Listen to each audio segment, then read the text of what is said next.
मरियम नवाज ने कहा है कि इमरान खान को कुर्सी जाने की नहीं, शहबाज शरीफ के वजीर आजम बनने की तकलीफ है। पीटीआई चेयरमैन ने खुद ही बैरूनी साजिश के झूठ का पोल खोल दिया। पहले कहते थे अदम एतमाद लाने की दुआ मांगते हैं, अब तहरीक कामयाब हो गई तो रोना किस बात का है।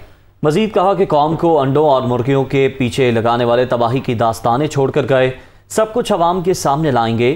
मरियम नवाज फतेह जंग में जलसे से खिताब कर रही थी। इमरान खान को इतनी तकलीफ अपनी हुकूमत जाने की नहीं, जितनी तकलीफ इसको शहबाज शरीफ के वजीर आजम बनने की है। तो इमरान खान अब इस तकलीफ की आदत डाल लो।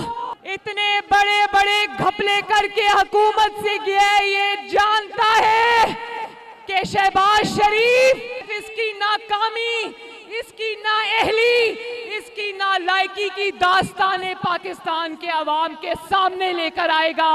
रोज टीवी पे आकर नई नई कहानियां सुनाता है, कभी साजिश का रोना रोता है, कभी झूठे खत का रोना रोता है। वो खत जिसका वजूद ही नहीं था, मैंने तो कहा अब सड़कों पे खड़ा होकर वो खत दिखा दिखा कर बाकी उम्र पैसे मांगा करेगा। रात को अपने झूठ के खुद ही पोल खोल दिए।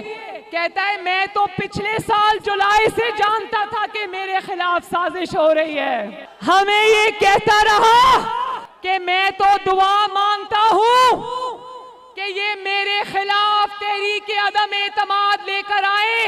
जब अल्लाह ताला ने ये दुआ सुन ली है, तहरीक अदम एतमाद आ गई है, कामयाब हो गई है, तो इमरान खान से पूछो कि अब रोना किस बात का।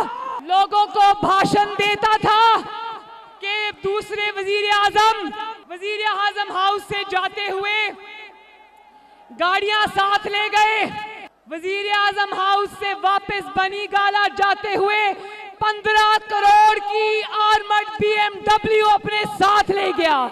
जब फॉरेन फंडिंग में अपनी चोरी पकड़ी गई है तो आज कहता है वो चीफ इलेक्शन कमिश्नर इस्तीफा दे। कोई इस्तीफा नहीं देगा। इमरान खान अपनी चोरियों का हिसाब तुम्हें देना पड़ेगा इंशाअल्लाह।